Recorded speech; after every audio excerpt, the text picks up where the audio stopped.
Après plusieurs années de négociations, on a réussi à atteindre, au moins avoir égalité. C'est tout ce qu'on demandait, égal de financement à un élève de la province. On ne voit pas pourquoi un élève des Premières Nations n'aurait pas le même financement, n'aurait pas le droit à la même éducation. Donc, pour ça que pour nous, c'est un jour historique. Là. Il n'y a plus de discrimination par rapport à l'éducation à partir d'aujourd'hui. La nouvelle entente qui vient d'être signée nous amène une nouvelle enveloppe de 14,4 millions sur une base récurrente, prévisible.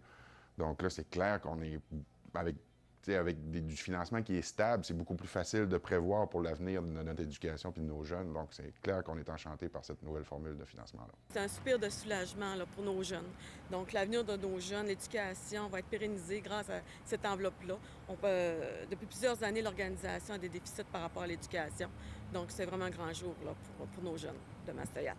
Dans les prochaines semaines, des actions seront mises en place pour offrir des services plus spécialisés et une meilleure éducation pour les quelques 300 jeunes du primaire et du secondaire de la communauté. Pour l'année scolaire 2022-2023, nos jeunes vont avoir accès à la maternelle 4 ans en immersion, langue de Nilweun. Chez nous, on a déjà eu un programme d'immersion, mais ce qu'il faut comprendre, il n'y a jamais eu de financement accordé pour la langue et la culture. C'est assez aberrant, là, on est dans une communauté autochtone.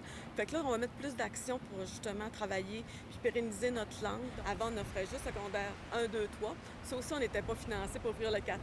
Là, maintenant, on va être financé. Donc, nos élèves peuvent maintenant là, venir à Casino-Mamo, l'école secondaire, là, pour tout leur parcours scolaire. Sécuriser, nous autres, en premier lieu, notre main-d'œuvre au niveau de l'enseignement, c'est un point qui est très important pour notre organisation. Bien entendu, aussi, on veut faire valoir tout notre contenu éducatif sur le plan culturel, la présence en territoire. Il y a des domaines spécialisés aussi en éducation qu'on va pouvoir sécuriser.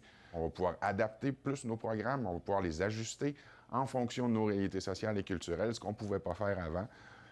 Donc, c'est vraiment un avantage pour les jeunes puis pour leur avenir surtout. Les programmes d'éducation qui ne sont pas totalement adaptés à la culture autochtone apportent des défis aux jeunes élèves. Il y a toujours l'adaptation culturelle, c'est parce qu'on a des programmes qui sont élaborés par un gouvernement qui est autre qu'autochtone, donc on n'a pas le choix de suivre ces programmes-là. Le financement qu'on a fait qu'on est obligé de se coller sur ces programmes-là.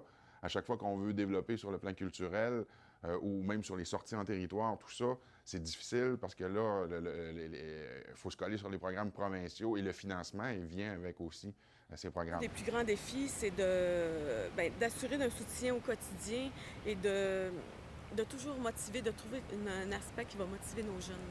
Donc, on a besoin d'être attractif, on a besoin d'avoir... on est une petite famille dans les écoles, donc ils ont besoin de se sentir aimés, appuyés, motivés.